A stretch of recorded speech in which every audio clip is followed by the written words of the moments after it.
Well, greetings again, everyone. It's Nick, Michalak, and the stupendous Steve Frazier. Oh, thank you. And we're putting Texas Chainsaw Massacre to bed for a long while here. We need it. We need a break. This franchise keeps going like a broken record over and over again. It's bad. But we're covering a commentary for Texas Chainsaw Massacre: The Beginning. Now we're watching the R-rated theatrical cut because there is an unrated version, but it's very sparsely available in different regions, so to grasp the widest audience here for people to follow along with, we are just covering the theatrical cut, which runs about an hour and a half. So guys... That's all we need, really, is an hour and a half. That's fine. It's fine. So guys, if you have your copy of the theatrical cut of this film from Platinum Dunes, get your timestamp to 0, turn on your subtitles to follow along, and we'll count down to sync up. So in 3, 2, 1... play. I've seen this one a grand total of 1 time. Me too. Pretty much the night that it opened in the cinema. Because it's basically the same thing as the remake, just not done as well. I remember because I've reread my written review of this thing a couple of times, so I'm pretty clear on my thoughts on this movie. And now, how many movies did Platinum Dunes make between Chainsaw 03 and Chainsaw 06? Well, they at least did Amityville Horror because they took the screenwriter from that onto this one because the guy who wrote the remake for Chainsaw was not available, so they took that guy from Amityville remake and stuck him on this one. So, 1939. Way back. Getting your way back machine. Here we go. I just think it's interesting that Platinum Dunes says, we're going to be the remake machine. Right. But then the very first one out the chute made so much money that... over $100 million. Now we're going to have to make sequels to our remakes. And this one made half as much money as the remake. I bet. Because, that's why we have... That's why they put out the theatrical cut on DVD and they put out a separate version on another DVD with the unrated cut. Then they wait like 6 years to put it on Blu-ray for the theatrical, and then Canada gets the unrated version on Blu-ray. It's a fucking mess. That's what you get when you make about half as much money as the first film. No one wants to see it. Now, The Boss, I would buy being from 1939. That looks like 1939 to me. She does not. No. And she's having a baby in the slaughterhouse? As if we needed it. I mean, this whole, again, twofold getting the prequel here as a prequel. Because as we said with the first film, at least I did, they chopped off Leatherface's arm and they killed off Sheriff Hoyt. What the fuck you do with a sequel if you can't have Leatherface with a chainsaw and the most popular character you had in the remake is now dead? You've got no story. But then they supposedly they kept having fans saying, oh, well, we want another one. And they keep asking all these questions like, how did old Monty get his legs chopped off? Or how did Leatherface get his mask? It's like, who asks these questions? Well, people like me and you, Nick. How does Sheriff Hoyt lose his front 3 freaking teeth? Like, who's asking these questions? I don't need these questions answered. I don't need a prequel to explain these things. Ew. Like, for real, she's just sniffing around in the trash looking for scraps? And a person like that is going to have the ability to care for a child that was dumped? Yeah. Hashtag dumper?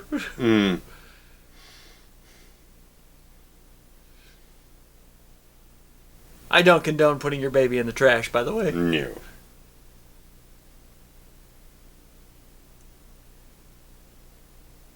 Luda May. Okay, why in 1939 it looks the same as it does in 1973? Yeah, I mean, the house looks... And why are they insinuating that the kid is ugly? I mean, I guess he was deformed or whatever. But why? Why do you need that? I mean, that's Jason Voorhees. That's Mongoloid Jason Voorhees. Right. You don't need to transplant that onto Leatherface. And then let's name him Thomas.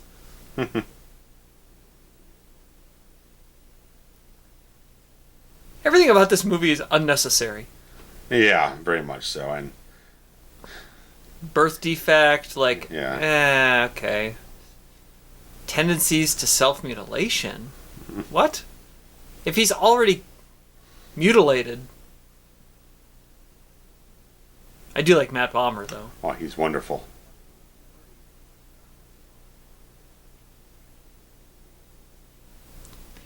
And there's Andrew, I don't know how you say his last name. Bryniarski or something like Bryniarski. Same guy, right? Yeah. So this is the first time we've had a repeat Leatherface. Yeah.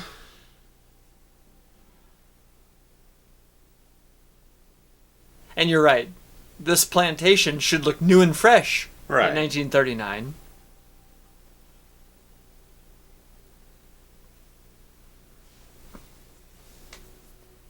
Steve Jablonsky has done music for us before. Yeah, he's a regular go-to for the Michael Bay and stuff like that.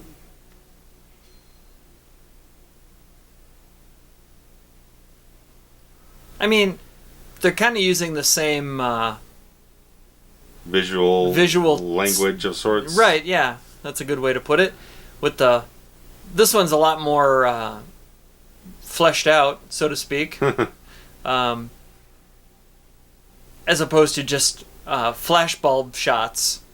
There are some of those, but some more video elements. This actually feels a lot more like the opening to the Hills Have Eyes remake. Yeah. The newspaper clippings and stuff like that. But what night and day differences. Yeah.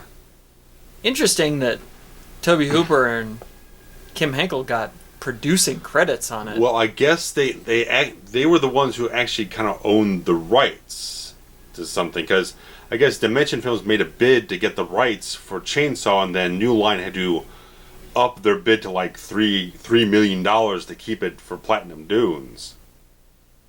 So that was a thank you, so to speak? I think it's just a matter of just like contractual producer and name only type of thing. I see. But yeah, the director they have on this thing, Jonathan Liebesman, basically has made nothing that's gotten any acclaim. He did like Darkness Falls and bad.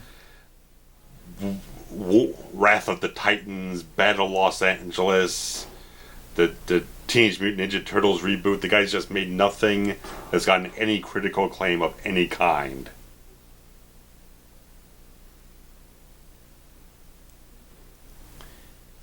I like that he called him an oversized retard. No. You can't get away with that now. No. But in 1969, sure you can. This guy doesn't look like he's not 69. No, he walked right out of 2006. That's right.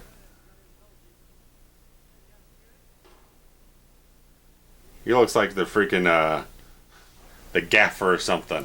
Yeah, I mean, and this is the kind of thing like that takes you out of the movie. Right. He didn't go through no casting process. It looks like he's just part of the crew.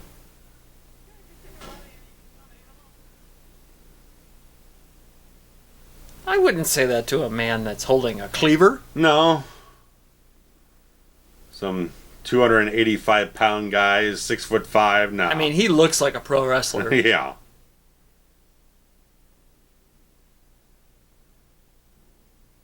And that's supposed to be the same guy, by the way. The same Leatherface? No, the same. No, what? The same manager guy, the old guy. I. Your guess is as good as mine. I'm pretty sure it's the same actor, the old man. And that's right out of what, Predator, right? What's the one? Platoon, maybe. Oh, it might be Platoon. I got my P movies mixed up. Yeah. God, I love Platoon.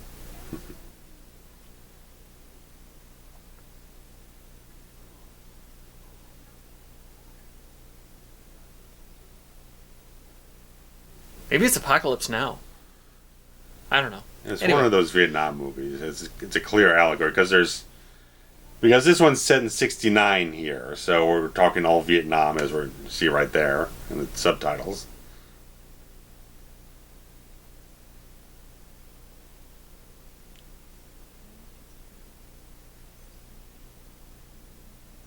Well, now here's something I can get behind.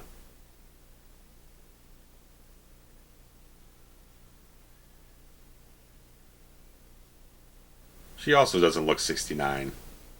She looks too modern. I don't know if it's the hair or whatever it is. They're about to 69. Well, something, yeah.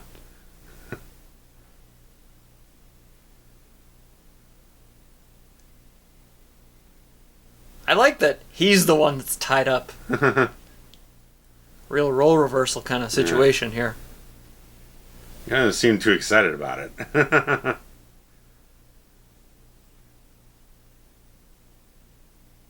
How could you be distracted? I mean, I guess the war, wartime is different, but I'm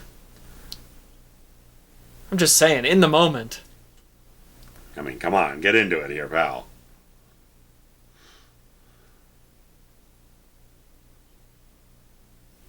There's some exposition that we needed. Thank you.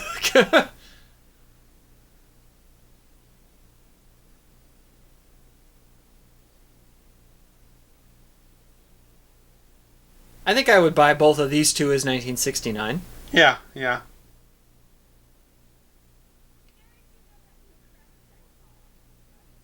The scruff on Bomer helps a lot.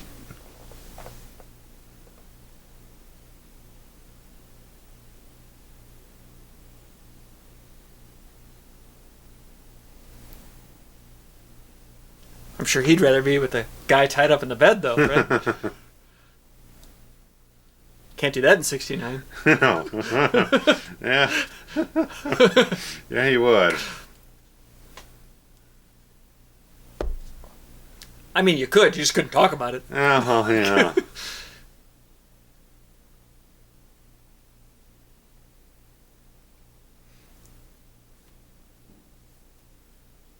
He's a good actor, though. Oh, I like him. Oh, yeah. I mean, I watched White Collar from beginning to end. He was fabulous in that show.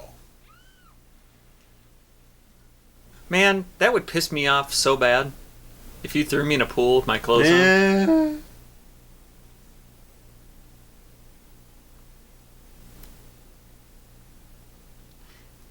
Now, I might buy that the guy could have been around in 69, but her? Yeah. She looks like she belongs with Meatpacking guy from 2004. Yeah.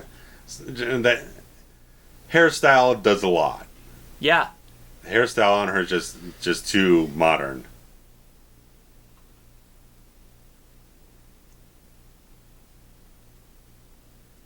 Yeah, I'm guessing that's the same sort of, I don't know, boss, foreman, whatever you want to call manager, him. yeah.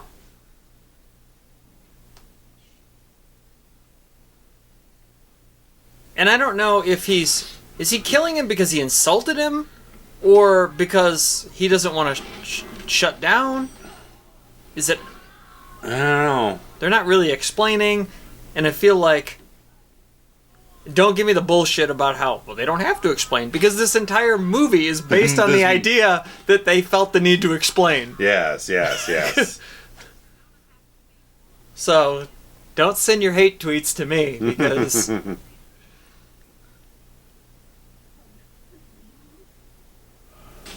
Oh! Hot damn. That's good. I mean, okay.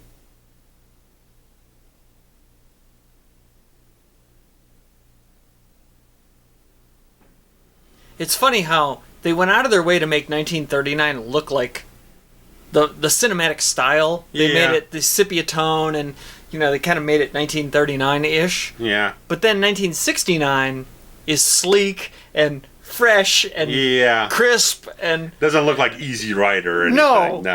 No. Like, wouldn't it have been stylistically better to make this also feel like 1969 in Right. the way it was shot. Because, I mean, yeah, the director looked at this Bell's film and everything and wanted to, okay, let's make sure we're very consistent in how the thing looks, but you go 69 to 73, there's definitely a big difference in how things change in a cultural standpoint, in a cinematic standpoint. It's a short window, but there's a very, very stark change in everything like that.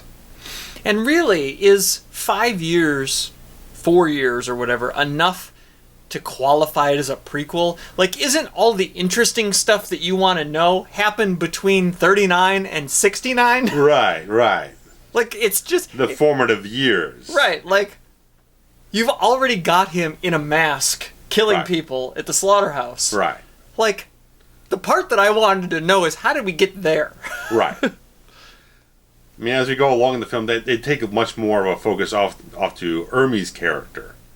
How he becomes all this type of stuff, because he's not actually the sheriff. Right.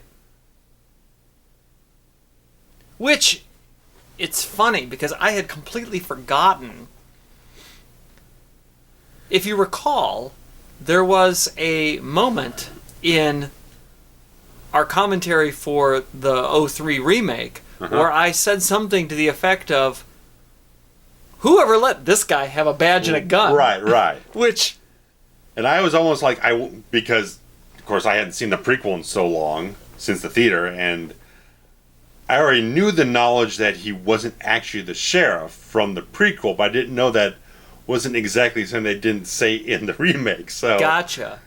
Again, with both of these films ultimately feeling very similar, you can understand kind of melding plot points around.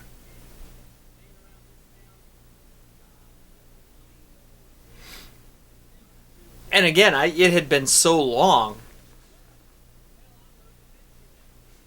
since I saw this that I didn't even realize that there was this whole subplot or right. what have you, background story. Because I literally had to stop myself from commenting on him not being the sheriff when we were doing the commentary on the previous one, because I wasn't sure where the plot point came up.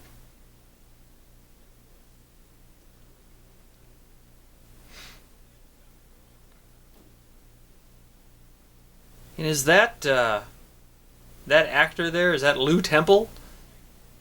Who's been in a shitload of Rob Zombie movies? I do not know. I'm gonna look him up here and see. He's definitely got a bit of the character actor look to him. Here goes his face. Oops.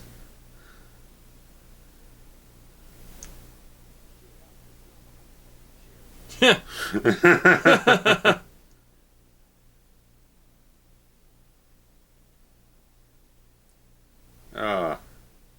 His finger looking good.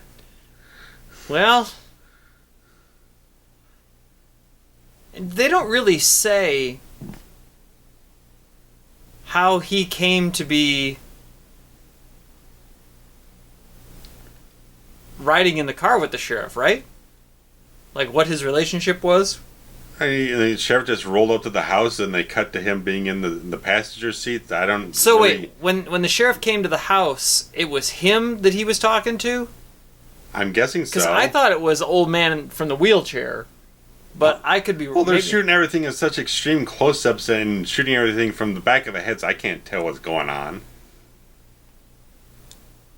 Yes, I was correct. That was Lou Temple. Okay. Look at me. I have a question. Yeah. How is it that he can just assume the identity of another man and nobody questions it? No one shows up. No one comes around. They just slaughtered the whole department. So there's one cop in the entire county. And because as you comment a lot of times, the sheriff is usually a county sheriff. Correct. It's not like a town. It's not a town. It's usually a county. Right. So. And nobody knew that person? Right. Like, oh... No one calls the state police saying, hey... Mrs. Smith that lives over in Yeah. over on that road Right. didn't know him. So when this guy shows up and says, "I'm Officer whoever, Winston," Who's this Watson's? Yeah. they- Hoyt is the name. they of the just say, sheriff. "Oh, sure, yeah, you're Right. the sheriff." What? Right. Right.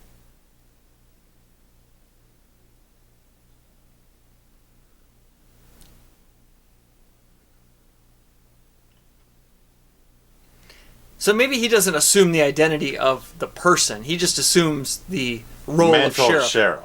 Okay. But still, you would imagine someone inquires about the guy disappearing. And Yeah, okay, but he did say he was moving to Michigan. Yeah. So, and in 1969, Still, there was no social media. There's a missing sheriff's car. No one comes asking. Right, no, about hey, it. I'm not It's yeah. thin. Thin. However, just to say, oh, like, again, kind of like in an old Western, you could just be like, oh, I'm the new sheriff, and they'd go, oh, okay. Yeah. Huh. Like, I don't think that's a stretch. I was kind of under the impression that he was taking over his name and everything, but I guess he pretty much calls himself Sheriff Hoyt regardless. Okay. In the remake, so that's later on down the line. So, and plus, for the next 5 years, nobody questions. Nobody questions anything.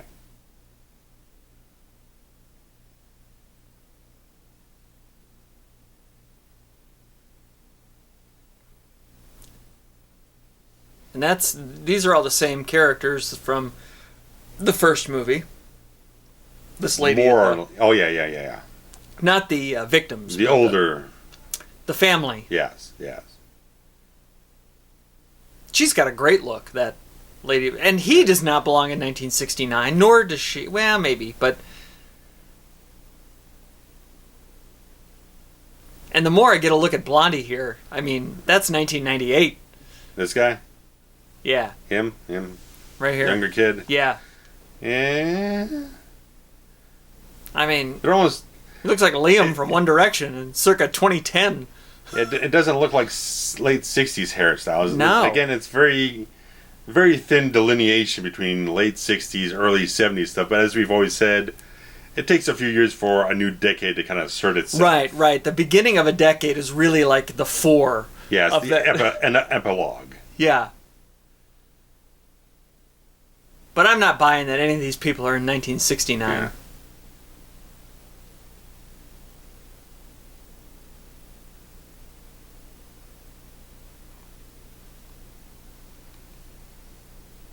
I don't know. Yeah, even her is the blonde was always she's in question. not working because also the blonde is not natural. The blonde hair looks like it's bleached. Well, clearly, I mean, look at her roots. Yeah, and she doesn't look like at all like 69 in any regard.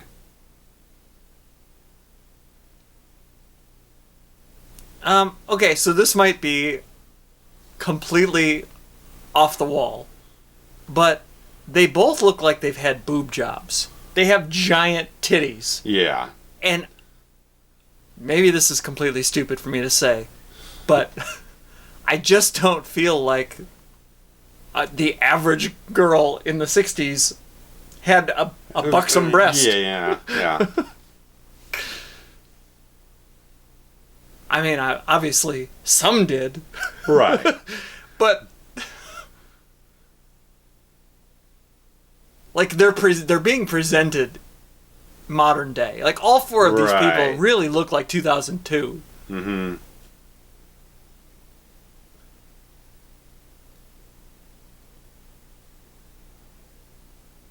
I mean, just think back to Chainsaw, the original Texas Chainsaw. Oh yeah, got the perm and everything going on. Right. I mean, Marilyn Burns, her look, very flat hair with the flat iron. It was ironed hair, like straight ironed. Yeah.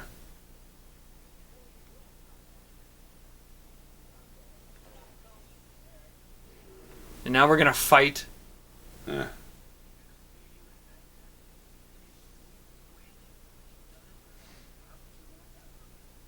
I mean, I guess you do need some sort of inner conflict. Yeah. Just to keep some kind of narrative moving somewhere.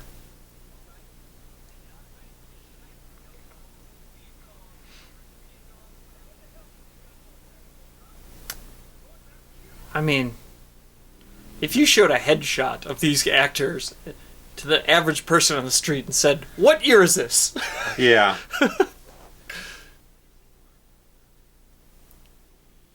Because even now, I'm like, Bomer needs even more. He needs more beard. Yeah. I mean, full beard. Yeah. Right? Because he's home from Vietnam. Yeah. The point here is that he's going back for another tour, right? Right. Okay. Cow. Oh, shit!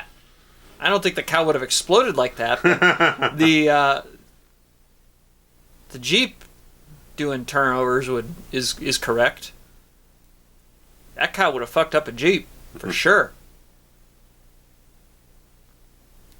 Now the trick is to get the glass out of your eyes long enough to get over and get any meat that's still fresh off the cow. Anything you can salvage. Get in the cooler real quick, because steaks at my house. Are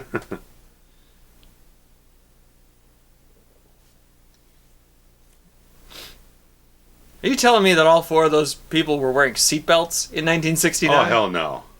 Did that car even have seatbelts in 1969? I wouldn't bet on it. A Jeep? Nah. Not a goddamn Jeep.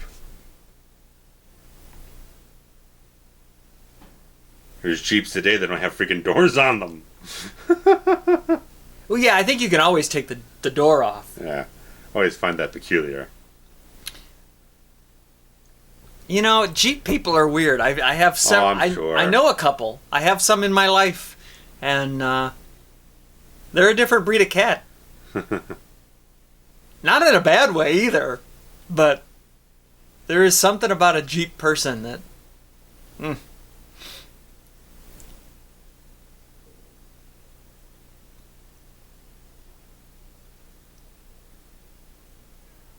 So,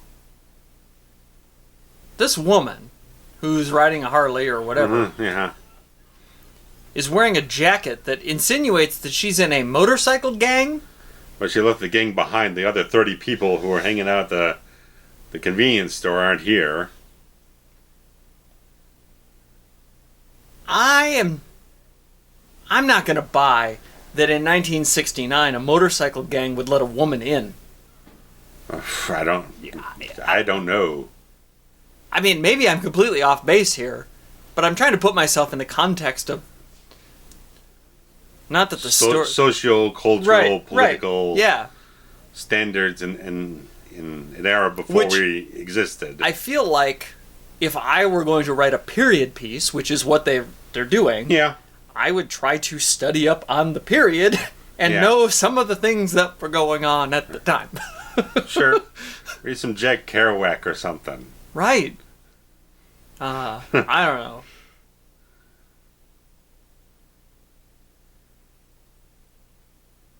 I don't buy that she got thrown 30 feet away from the car and she isn't knocked out with a concussion right now. Or dead. Yeah.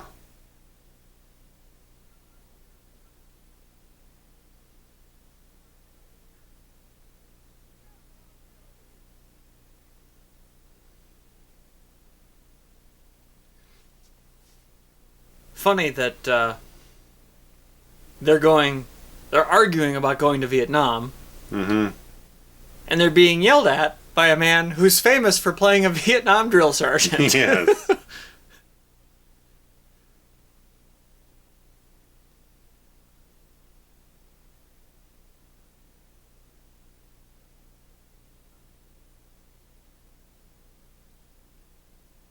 Right, because driver's license didn't always have your picture on it back then. Mm. Someone studied on something. Well... Or they just... A stopwatch is... fell backwards into a convenient That's reality. Right. Stop clock is right twice a day, Nick.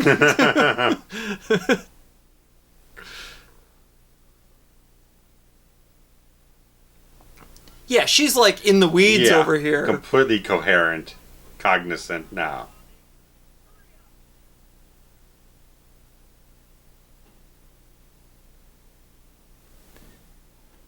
I do think there is something to the idea of a sheriff going rogue. Right. And kind of being like the murderous villain. I think that's kind of a neat story. Yeah, I could see that entirely. No, I mean, there have been... Stephen King did a story that kind of started off that way. It was one of those weird, like, possession stories where the evil kind of jumps around a little bit. Sure. And it started off in, well, I guess the story starts off in a cop, which... I mean, that could be it's a whole different thing. Sure. But I mean, I think there could be some money in a story about just a cop who, maybe it's a Western, or maniac cop. Sure. Stuff like that, But I think it would definitely have to be set in a, small town America. Right. Back in the day. Yeah. Wandering in the wrong town someplace. Right. 100 miles from anywhere you can go. I don't know. I'm gonna think about this. Maybe we got a story on our hands here. This movie has done nothing good but inspire us to write something better. There's no brain. There's no head trauma. There's barely any blood. No. This is. Keep in mind, she was thrown 40 feet out of a Jeep in a rollover accident, and she's got a scratch on her arm. I don't know if she flew out the door. Did she fly out the window? What is this? Which one of those crushed seats were yours, ma'am? Look at this thing. There's more blood on the windshield. With how that thing tumbled around, she would have landed on her head and broken her frickin' neck or something. And one of them would have been dead. I realize we're just beating a dead horse here and nitpicking the shit out of this thing. But there's not a lot going on, so... Yeah, not a lot going on, and plus the film is clearly not putting in as much effort of authenticity. Right. Of setting and character and minor little things here and there. By the way, isn't this supposed to be an origin story? Right. And we've spent way more time with these kids than we have the family. Right. Granted, we got a little bit of origin on Ermey's character. Right. That's the guy in the wheelchair. Right. Okay. Where he still has legs. Yeah.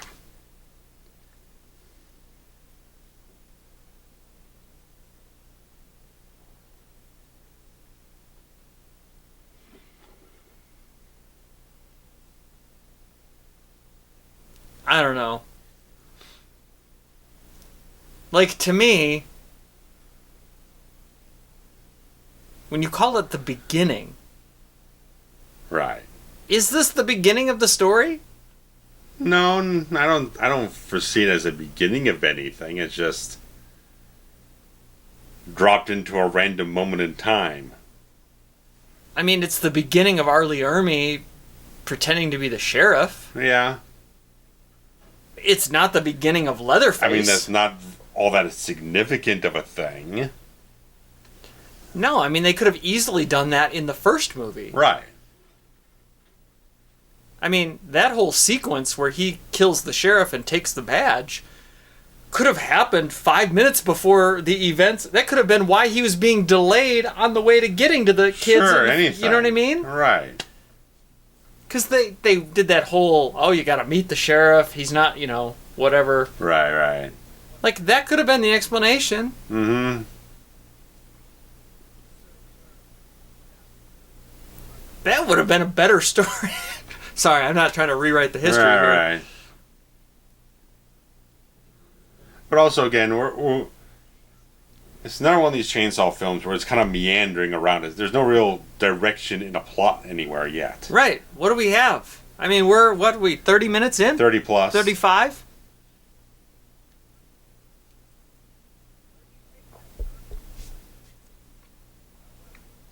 No one's revved the chainsaw yet. Well, it's the beginning. It's the beginning. It's the beginning. We'll wait until the last 2 minutes of the movie. It's begun. So this house has just always been a shithole, is what you're saying. Exactly. This plantation must have been built in 1826 because...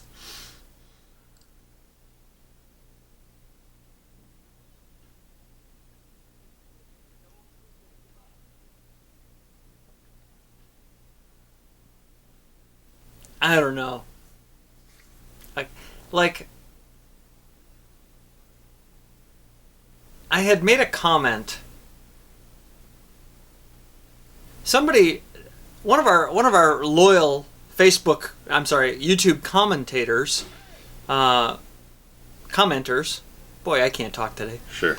And thank you to everyone who interacts. Indeed, thank you so much. It's always fun.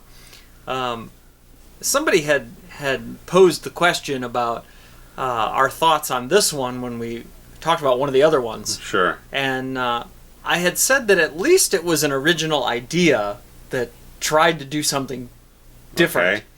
Okay. Clearly my memory was faulty because thus far it's really not an original idea. No. I mean, there's... I guess what I had confused it for... And granted, it has been now, 14 years, right? Since this came out? Right. So that's how long it's been since I've seen it.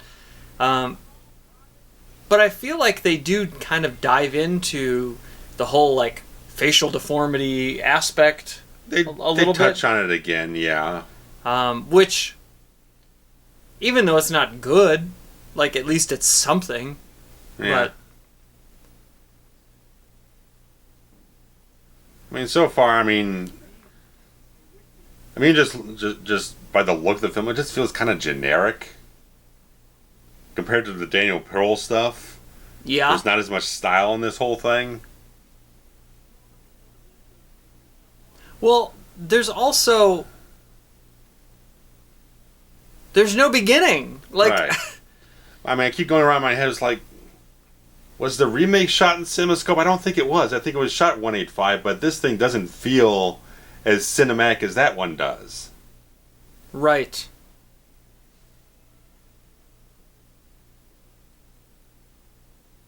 Everything's just kind of covered in all these kind of medium close-up shots.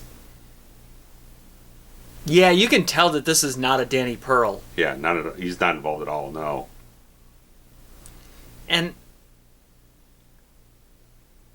again, you're not telling me an origin story of the family.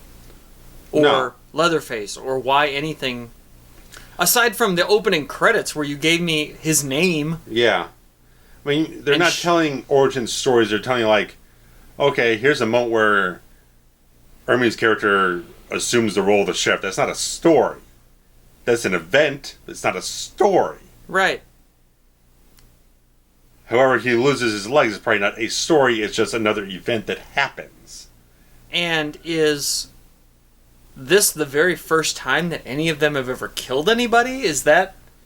I have no idea.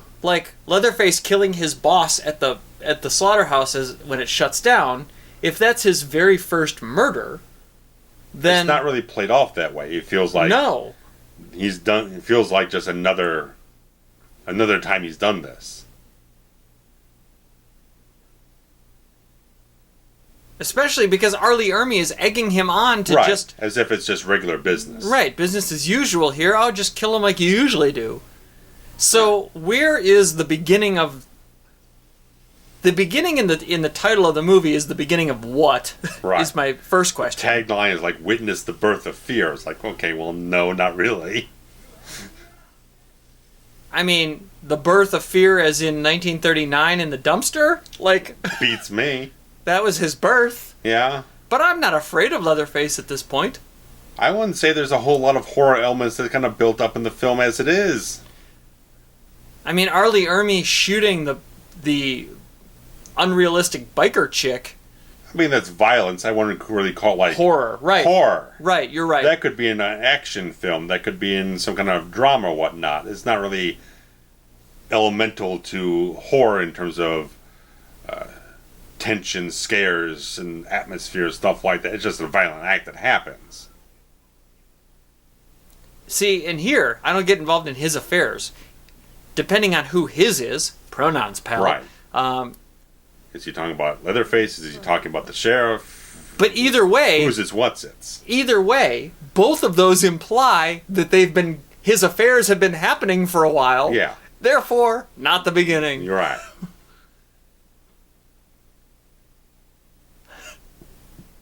I mean, and maybe we're just saying the same thing over and over again. Right. But... as this film spins its wheels... we might as well, too. We might as well, too. If it's not going to start introducing traction into its story, or develop an actual story to tell us, then where else we go? Eric. He loves his saran wrap, doesn't he? Yeah.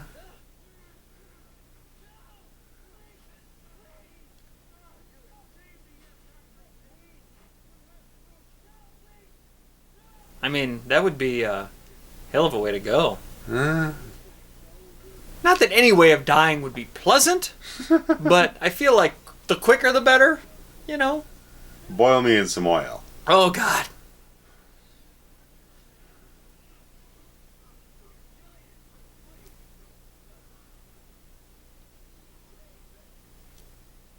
I don't know. I mean, I feel like suffocating would be a really bad way. Right. Drowning. Right. Yeah.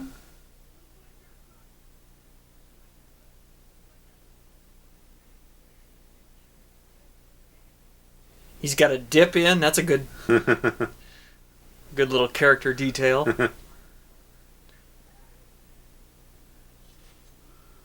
Oh. Jesus Christ.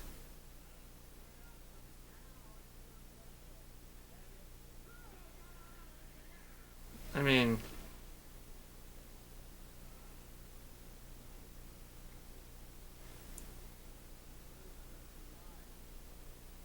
So, like, clearly we know that Ermey is willing to just kill anybody. Oh, yeah. Because he killed the sheriff without question. Right. Without, you know... On a whim. Yeah. So, are you trying to tell me that the sheriff is the first person that he's killed? Because he's like 60. I'm not buying it. No. Clearly somebody like that doesn't just get to, 60 and go, right. I think I'll kill people from now on. Yeah. I don't know if it's explicitly stated here, but I read that his character is supposed... Yeah, here it is. He was in the Korean War, so he's been in war. Regardless of the circumstances, he's gone out and killed people before, so it's not a new concept to him.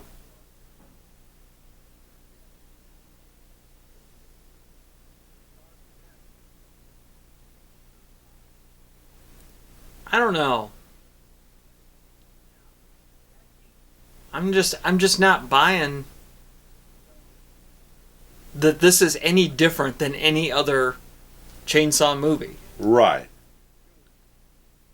And again, they're spending a lot of time on Ermey's character because he was such a standout thing from the first film. So we're going to make a bigger role from in the prequel, but we're giving more backstory for his character than we are Leatherface.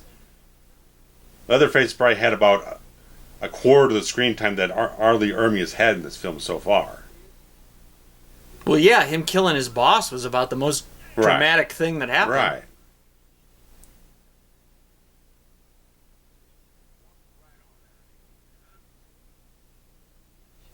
And I would like to stipulate that had Ermey not been cast in the role as Sheriff Hoyt in they might not be pushing this angle so hard. This whole thing wouldn't exist. Right, because this is a lot of dialogue that amounts to nothing. I get kind of hitting on the whole draft dodging thing. That was a thing. It was topical. As a topical thing of the time. You don't need this much dialogue in a horror film for it.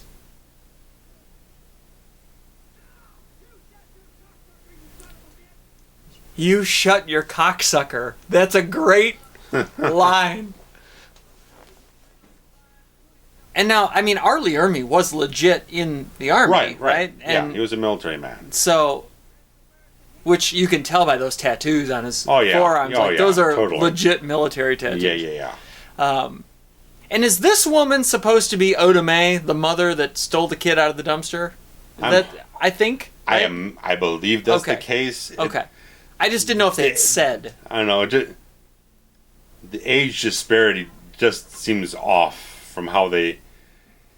It's 30 years later. From 1939, she looked like she was already about 50 years old. Yeah. She should have been portrayed about like 30 at the oldest, and she did not look like she was 30 years old. But she's being motherly here, which makes me think that maybe that's the case, but... Well, because she comes home and the figure standing in the background of like the living room is clearly Ermey's character. Because they overdub his voice in the scene. Right. They just had a stand-in for him for a younger version. So, I don't know. The lady they cast for the 39 sequence looked a lot older than what she should be to be this lady 30 years later. Right. It doesn't And I feel like this lady looks too old to be married to Ermey now. Maybe, yeah. You know what I mean? Like, she looks like she could be Ermey's mom. Like, she looks 80. Yeah, everything just feels just kind of off. It's like they went so much for style, like to make them look creepy and weird. Maybe, yeah. That they just deconsidered age. Yeah. I mean, this is maybe a film nitpicky thing, but I just keep watching all these scenes, and it's like, you don't need to be cutting through all these different angles in these scenes that don't justify it. Yeah, a lot of quick cuts. Way too much coverage you're shooting on these scenes that don't require it. Which means that they had to film takes from multiple angles, multiple like cameras. 6 different angles on the damn scene and shoot it for like half the frickin' day. And this is the guy that was with the biker chick. Oh yeah. I mean, this is a character actor I really like, Lee Tergesen. He's really damn good.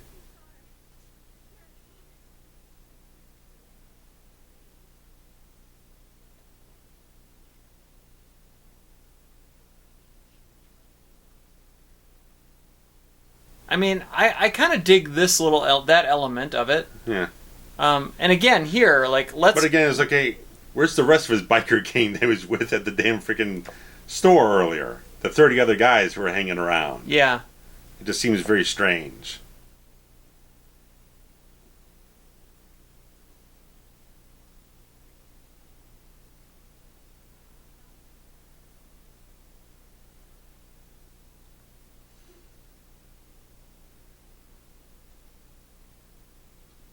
And the other woman is aware? How could you not be aware? So she has to be aware. Yeah.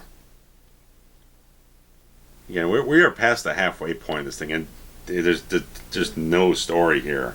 No. There's nothing. There's no pivot I point in the story. Nothing's happened. I guess you could argue that Bomer is the main character. I guess because if you had to pick one, the blonde kid the brother has been more featured, right, as the draft dodger. So maybe he's the main character. But also from like the girl that's running down the highway escaped. I mean from like franchise expectations, there's always a lead girl. Sure. And you think it's the girl that kind of got thrown from the car and everything, but she's not the one. She's not involved with the story here. She's been trying to catch up with everything else for the last 20 minutes. Ermey has been more of the main character. Right, he's the main character. Which, in layman's terms, I guess to the average person, main character doesn't mean the same thing as it does to us from a screenwriting structural point. The person who has the most screen time and has the most focus of who has the objective, right?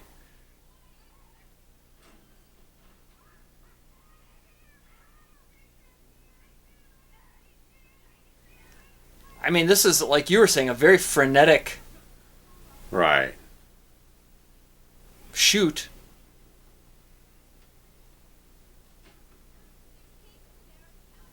I don't know.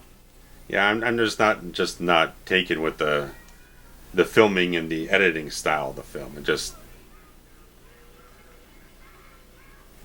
I mean, this is entertaining. Right. Yeah. But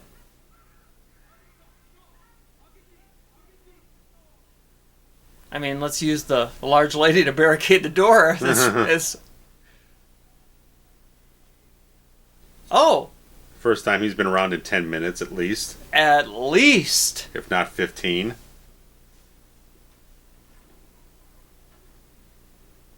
I mean, and by the way, calling him Thomas Hewitt, yeah. Like, does he need a name? He doesn't need a name. Not necessarily. I mean, I get that, okay, she stole him out of the dumpster and pretended the kid was hers, whatever.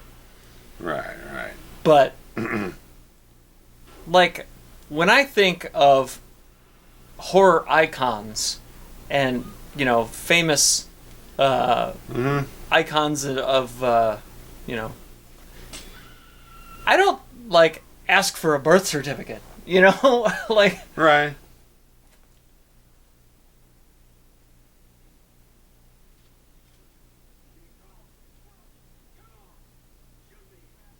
I don't know.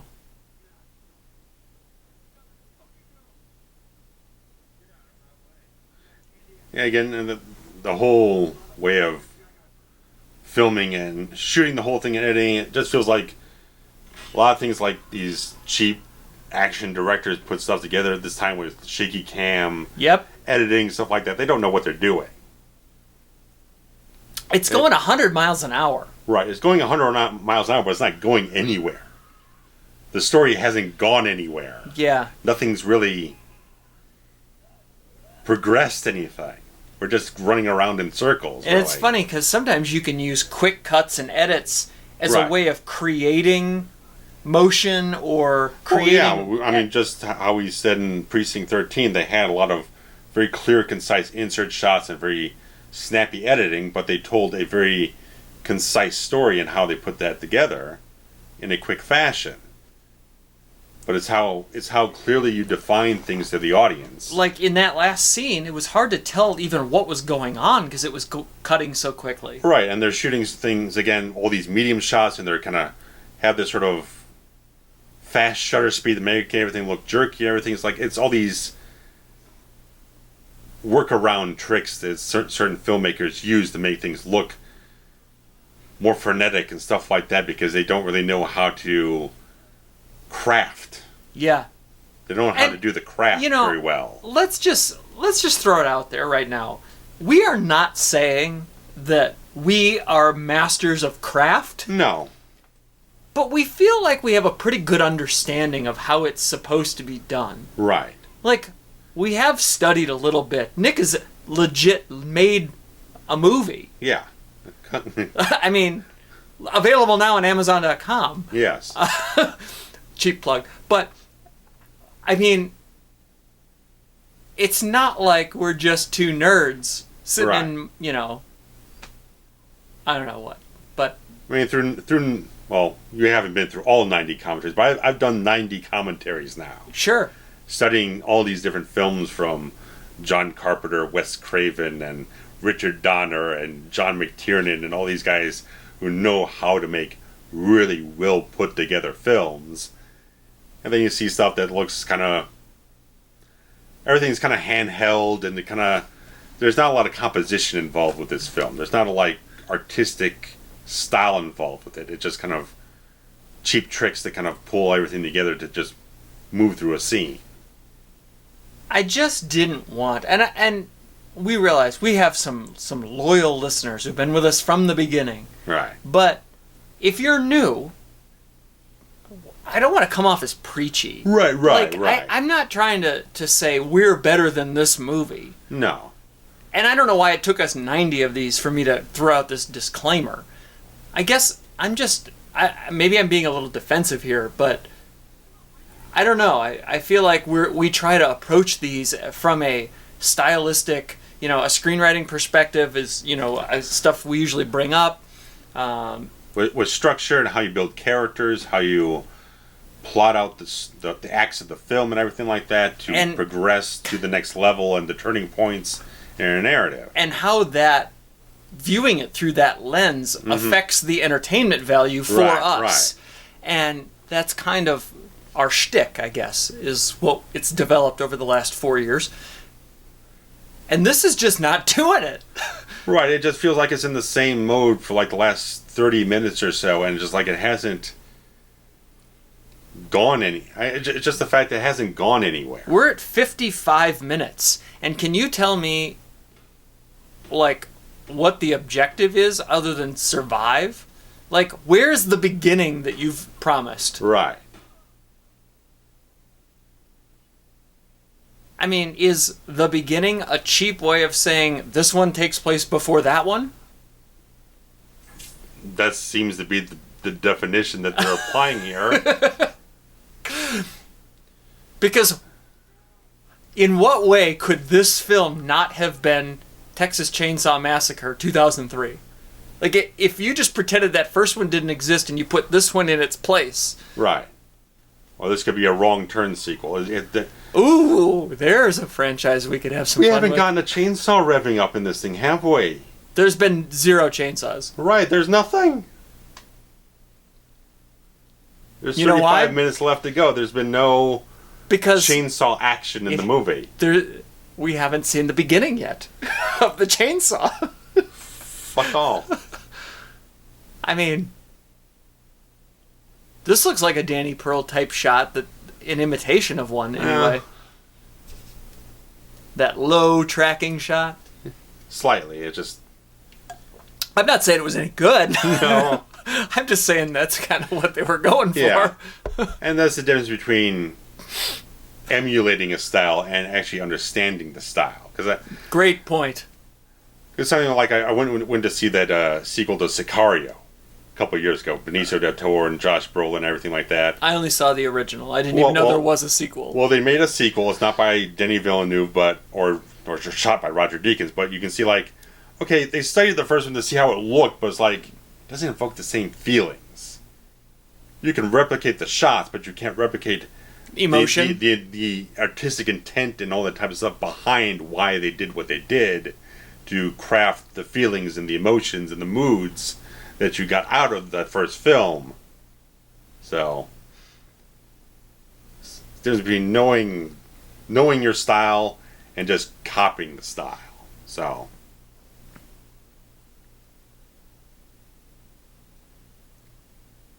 yeah, so far, all that this movie has, like, told me is it was made for sequel money.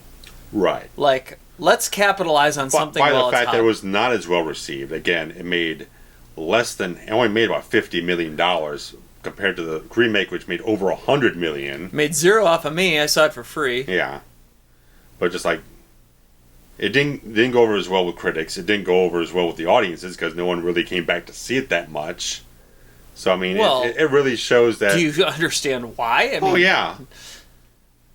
I mean, I know also, you do. I'm just... Right. That was... But also, again, this is 6-7 months after that Hills Have Eyes remake came out, which we obviously just did the commentary for and thought was a spectacular piece of top 5 terrifying horror filmmaking. Top 5 remakes of all time. And this comes out as a very shallow imitation.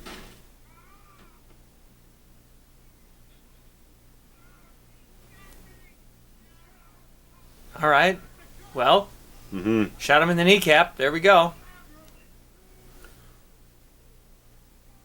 He's now going to be stuck in that wheelchair from 1939.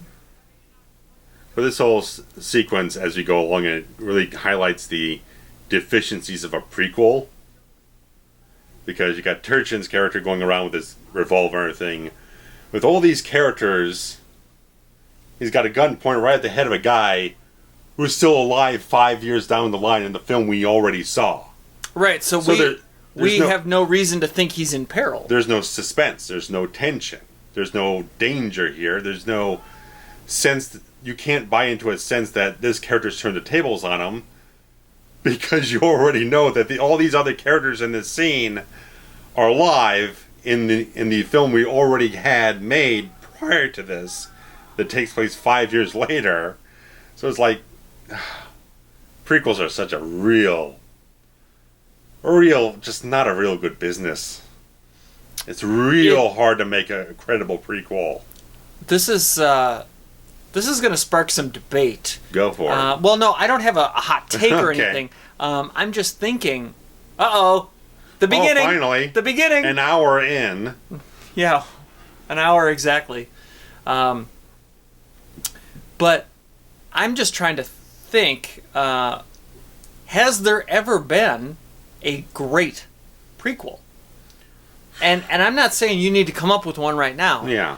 But I'm going to think about this. And if anybody who's watching this or listening along or whatever, I'm can not come an up, Indiana Jones fan. I'd be able to have to comment on Temple of Doom in that regard, so I don't know. Even that's a contentious film in that franchise. It's not right? It's not a beloved one. It's not. It's more of a cult favorite. Yeah. Yeah. But I mean, so I'm citing the one I haven't seen. But again, as a discussion point, I mean, like a great prequel. Right. And I just don't know if one exists. I mean, there've been some serviceable ones, I'm sure. Yeah. And probably a lot of bad ones. Yeah. I mean, even the ones I found serviceable is just like, okay, I already know how the story ends. You're just filling it. You're just showing me backstory that you've already told me in another film, so I'm just it's kind of pointless. Where I'm mainly referring to like the one they did for the Underworld franchise. Like, okay, you're just showing me all the stuff you already told me in the other two films I just watched. Well, you're adding nothing more into the new mix of things, too. Even like The Thing that they remade, it's utterly pointless. They positioned it as a prequel, but it was basically fashioned it as a remake. Right. They made it, yes, and then did a thing at the end where they linked them. Right. And you're like, oh. And again, it just makes Right. it makes people go, yeah. Oh, that's clever. Yeah.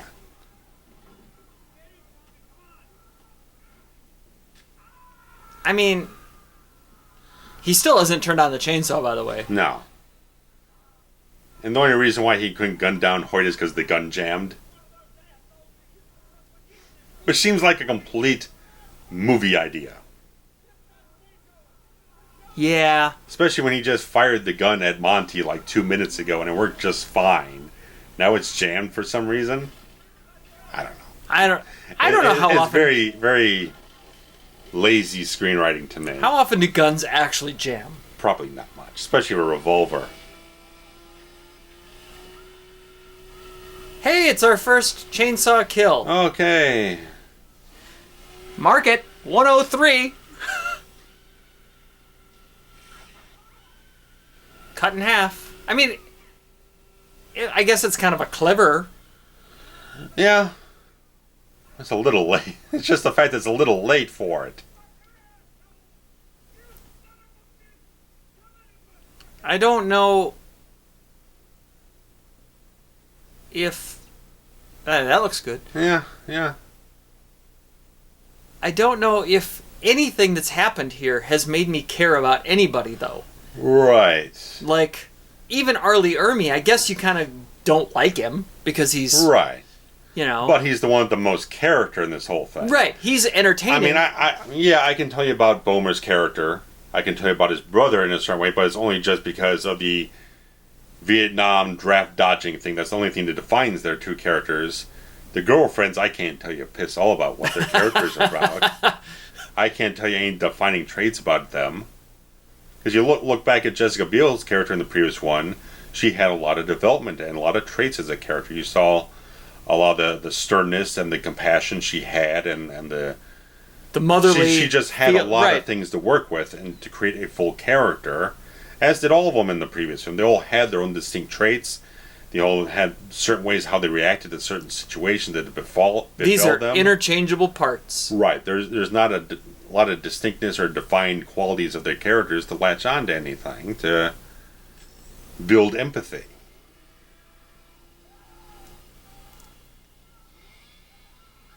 And goodbye. I mean, visually, Yeah. they've... it's like that's what they were going for. It was like, let's see if we can capitalize on the money and come up with some good visuals and get a couple good kills, because that's all people want anyway. And it still even falls short of good visuals and good kills, because, I mean, aside from the sheriff getting shot in the face, this is, the first kill we've had since then? And here he is cutting off the face, which, okay. So that's a thing, but right. He's already wearing a face.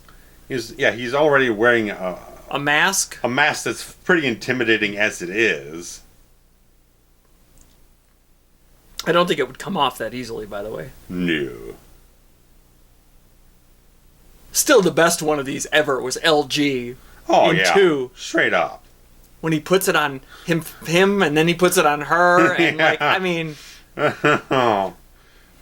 Here again, he's got a Singer sewing machine in the basement? Right. What? This isn't the beginning of shit. This is somebody who's clearly... He knows what he's doing. Right. You haven't told me the how or the why. No. I mean, the whole point... This movie was marketed as if you were going to tell me why. An origin story. Yeah.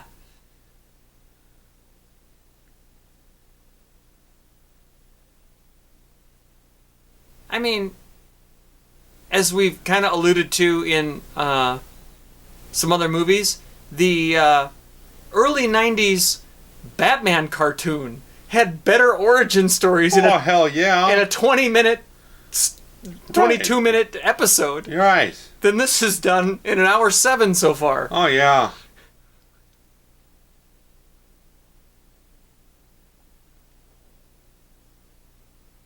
Yeah, even for a scene where it's like, okay, this supposedly, as we're being presented, first time he makes a flesh mask from someone else's face. No, he says that, well, I guess, I don't know.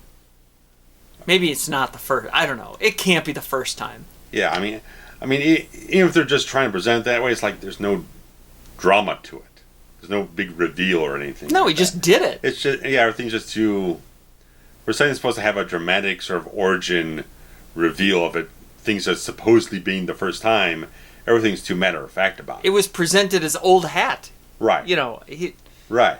He's a pro at this already. Right.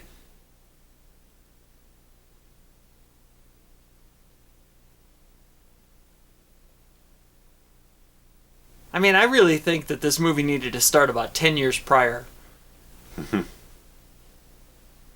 He was already wearing a mask in the slaughterhouse. Right.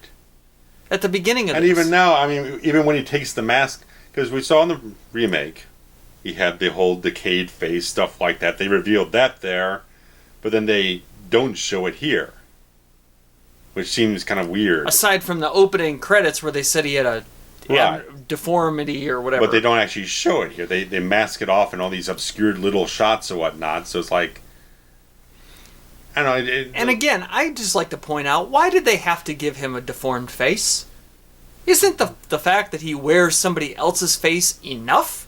Right. Then I prefer more that is something psychological about him. Something that's just crazy.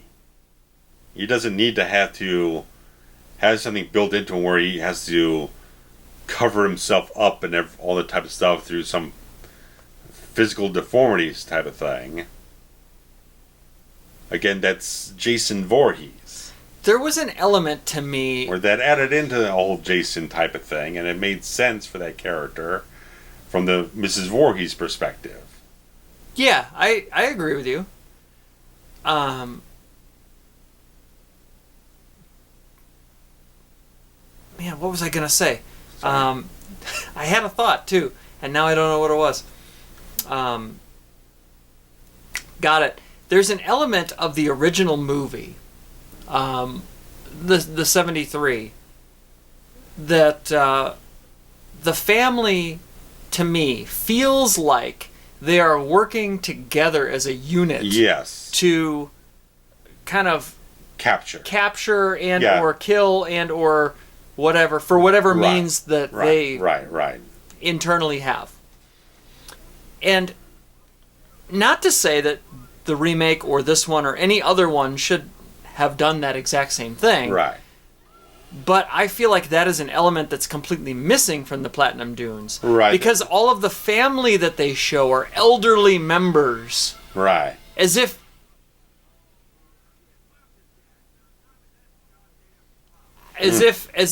Tommy Leatherface was an only yeah, he's definitely a thumb. He's a thumb.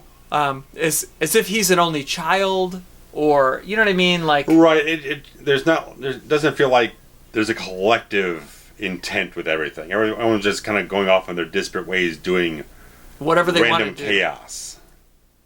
And really, it's Ermey being the puppet master, right?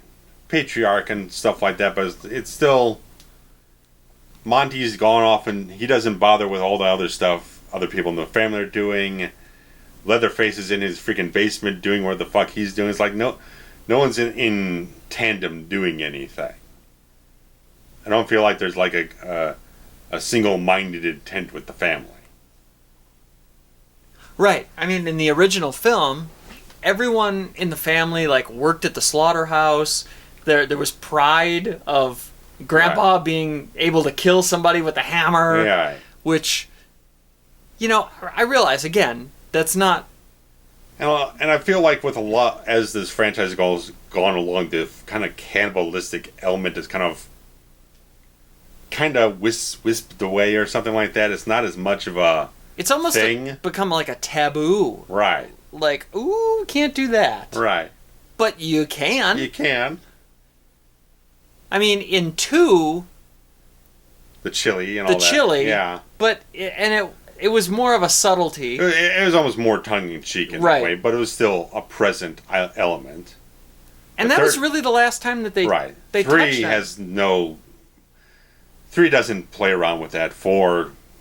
Let's not even touch on 4. And then, the Platinum Dunes, there's no... Right. I mean, it's like, I feel like it's pretty well defined in the first one. I mean, they don't come out straight out and say it, but there's enough to lead you down that path. Right. Because we see stuff like there's like jars with eyeballs and weird things. Weird little body parts here and there. Grandpa sucking the blood out of the finger. Yeah.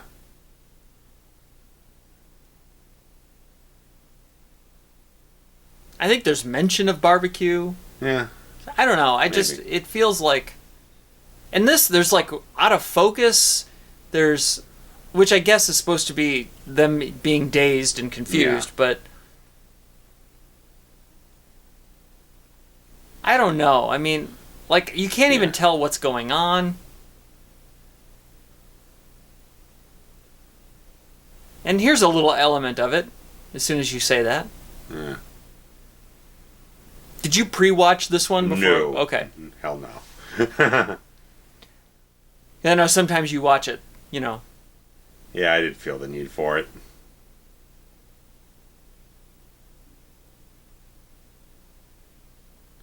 And, of course... We have to have somebody tied up in a chair. Oh, they're doing the dinner scene. Oh, God damn it. Yeah. They got enough hubris. Where Nispel basically explicitly said, in his remake, we are not doing that because we can't match that.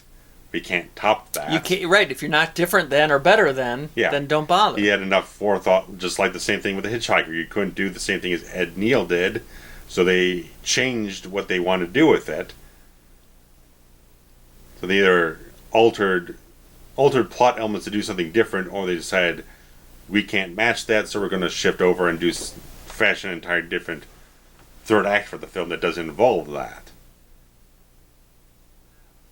I mean, you got to give him at least some credit for that. And that's why I think that at least that '03 movie is probably the second best in the franchise. Yeah. I mean, I grew up with Part 2, and I love it. But I realize that it's quirky and doesn't quite work in the grand scheme. But I'd still say that if Part 2 isn't the second best one, it's the third best one. Right. Of the 6. Yeah, it's a solidly directed, more or less focused story. It gets a little disjointed, yeah. A little disjointed and a little involved with itself, but compared to the other films we have to compare it to, it's far more well-packed story.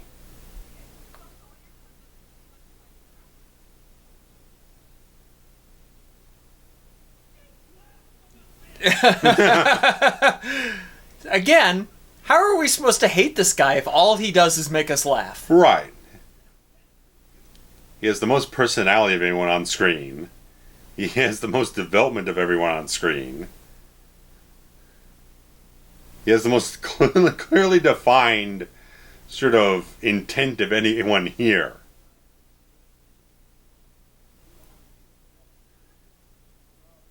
Yeah, I don't know. I mean, and I still argue that if it's not Ermey, then this movie doesn't happen. No.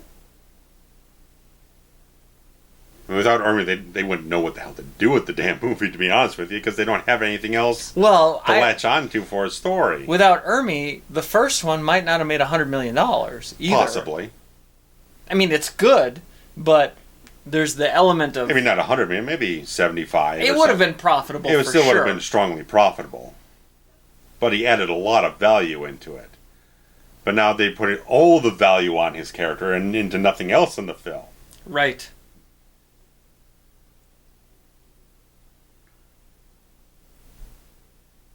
It's similar to some of those comic book movies, and one of those things I always harken back to. Oh, hello. About how in a sequel to a comic book movie, you don't have to tell a backstory, an origin for the main, the Batman or whatever. Right. So you just start with 2 villains. Right. Because you got to fill time. Right. And despite the fact that this one was intended to tell the backstory that wasn't told the first time, they've spent all the time talking about a different character. Trap dodging and stuff like that. And R. Lee Ermey's character being the star of the show. Right.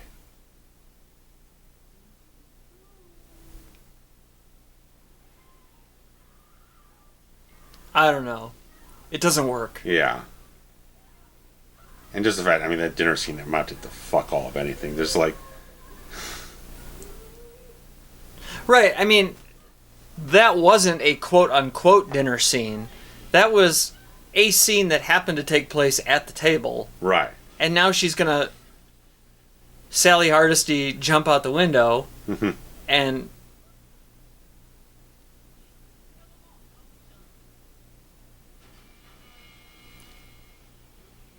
And then let's just invoke images of the first one with really bad editing. Yeah.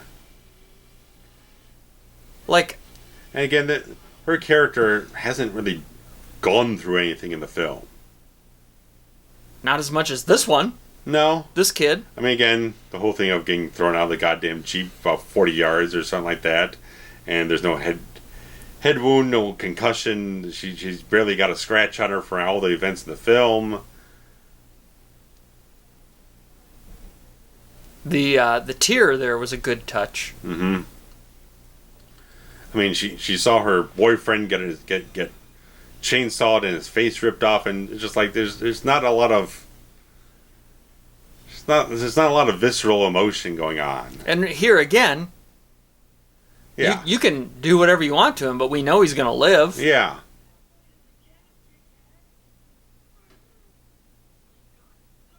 I don't know. Yeah, it's just like, who are you trying to fool with this?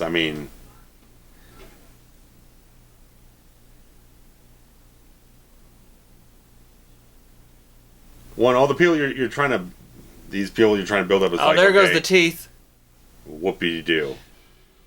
All the people go, oh, I see what you did. That's not, again, it's not a story. No. It's an event that happened.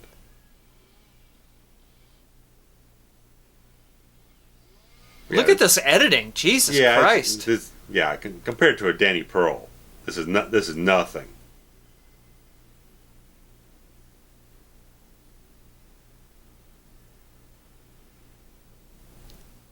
And she was that close to the slaughterhouse? I mean, the slaughterhouse was next door, basically? What? I'm not buying that.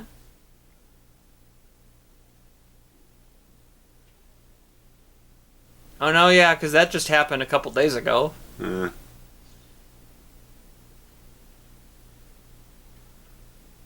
yeah, it's like, okay, you kind of get up to this point, it's like, okay, none of these characters are going to survive this thing. Because if any of them survived, then they would get away and they would tell authorities, and then the events of the film we already saw before this probably wouldn't have happened because they would have been raided by the police. Right. Which doesn't happen until after the events of the remake, when Beale's character escapes and all that type of stuff. So it's like, it just doesn't work as a prequel at all.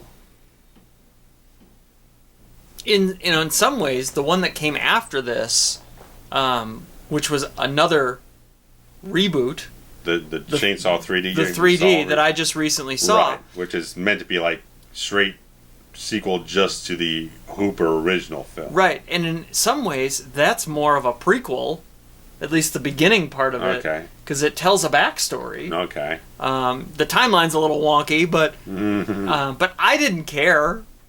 Like that bothered me less than anything that's happened in this movie. Okay. So I do recommend it.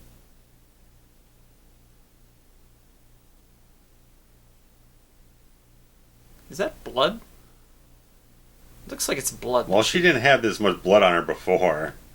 No, I meant that she's right. Sitting in. Right. That's why I'm saying, because she hasn't had a scratch on her the whole film. She would have to be in some kind of. But that's clearly water tank or something. Water on her hand, though. Yeah. You know what I mean? That's water dripping off this the film knife. hasn't been high on authenticity. You're right. Like, that's clearly water. Her entire hand would be red. Right.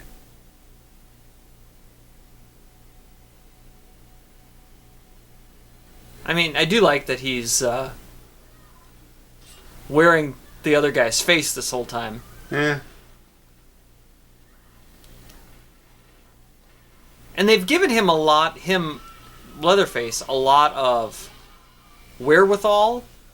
Yeah. He's pretty with it here. Right. You know, in some of the other films, he's been just... Oh, ow. He's been, almost an invalid. Right. But here he's menacing, Yeah. I mean, this film goes for a lot of just, like, blunt force type of stuff. There's not a lot of atmosphere. And it's done... I mean, this is like a handheld camera. I can't tell what the fuck's happening. Exactly. It's just like, it's not well shot at all.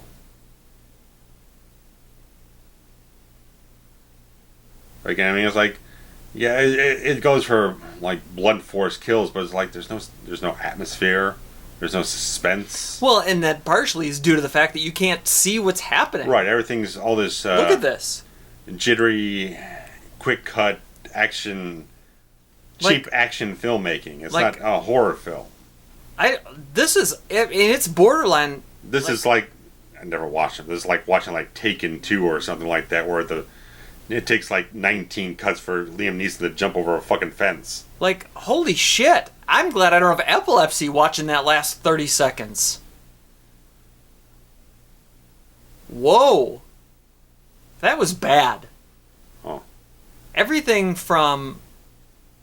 Yeah. Everything from in the warehouse... Yeah. ...to the car. Like, holy Christ. Bad. Mm-hmm.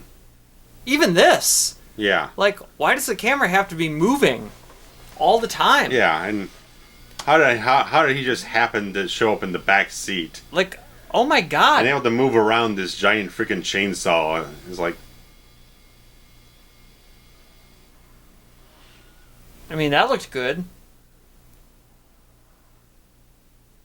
This... man. Stop moving. Right, just... Let me absorb what's happening. I know for a fact this is not natural handheld camera movement. You have to specifically move the camera around that much to get this kind of motion. Right. There's a lot of people who can do very fluid handheld camera movements. This right here is the without slowest... a steady cam. This is the slowest it's been. Right. This is the first time I've actually been able to absorb what's happening. Right.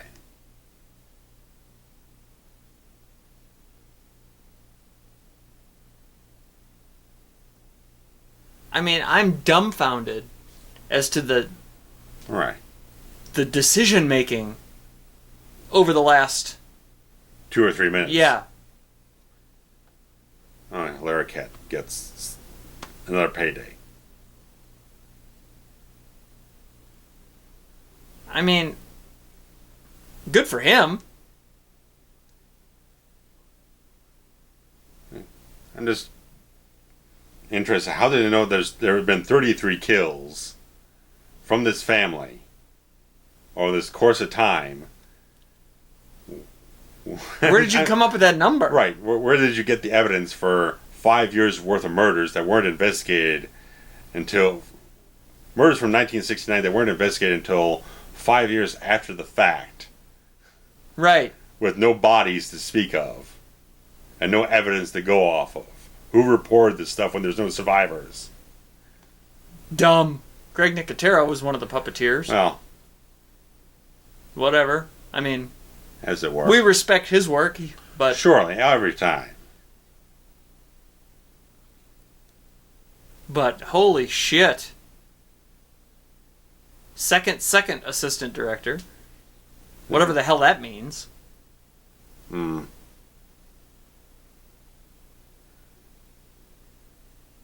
I mean, yeah, it's just the whole thing is like, it just never felt like it moved into another gear in the whole film. Just kept going on in the same plane of momentum and story relevance for like an hour.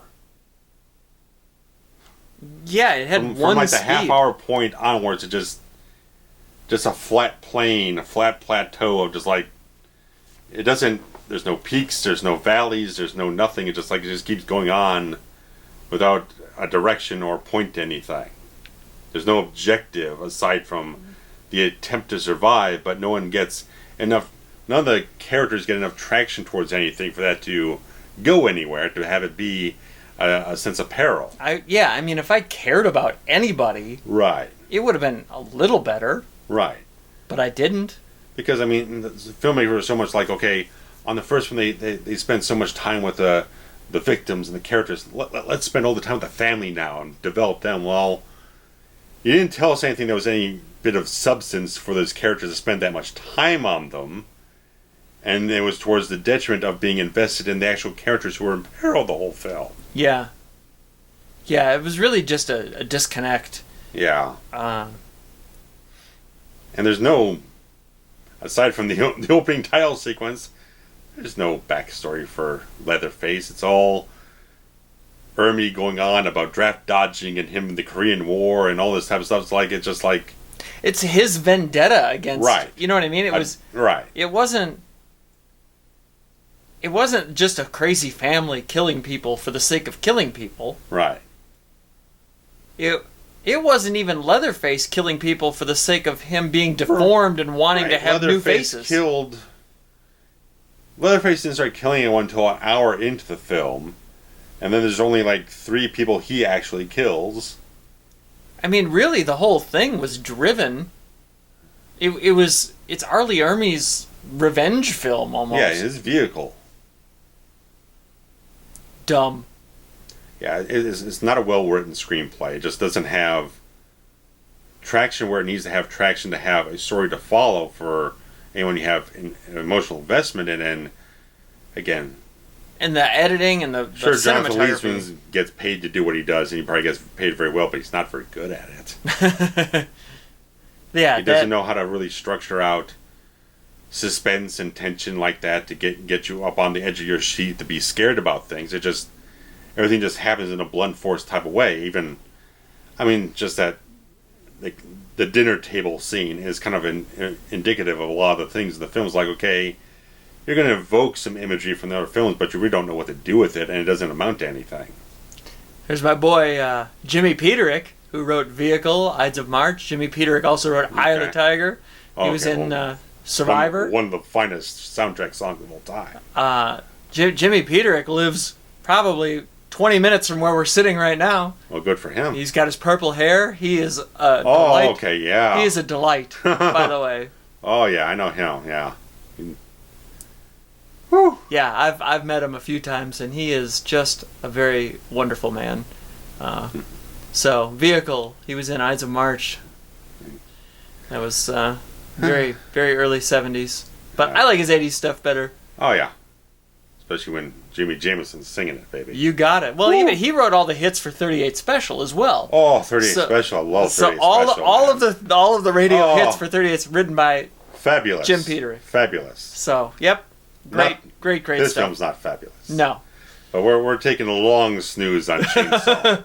I do recommend 3D. Go watch 3D because it's or whatever. Maybe they'll come back. We need a long snooze. Yeah, we got some other convoluted bullshit to get into. Christ on a cracker. It's got some ambitiously convoluted crap going here. Yeah. Well, it's Saw, baby. I can't wait. Just like no motor, no nothing. It's like bare hands with a fucking hacksaw. Can't wait. Get into it. James Wan, baby. We need some James Wan. Yeah, it's coming. Let's kick it up on It's coming. Thing. Not next, but maybe next. I don't know. We'll see. It's coming around soon. We're getting around to it. It's the next big franchise we're aiming for. So we're just going to bow out here, guys. So good night. Hopefully you've enjoyed our ramblings. If not, there'll be some other links to check out some more entertaining stuff otherwise. So guys, take care. Have a good time. Bye-bye. Bye.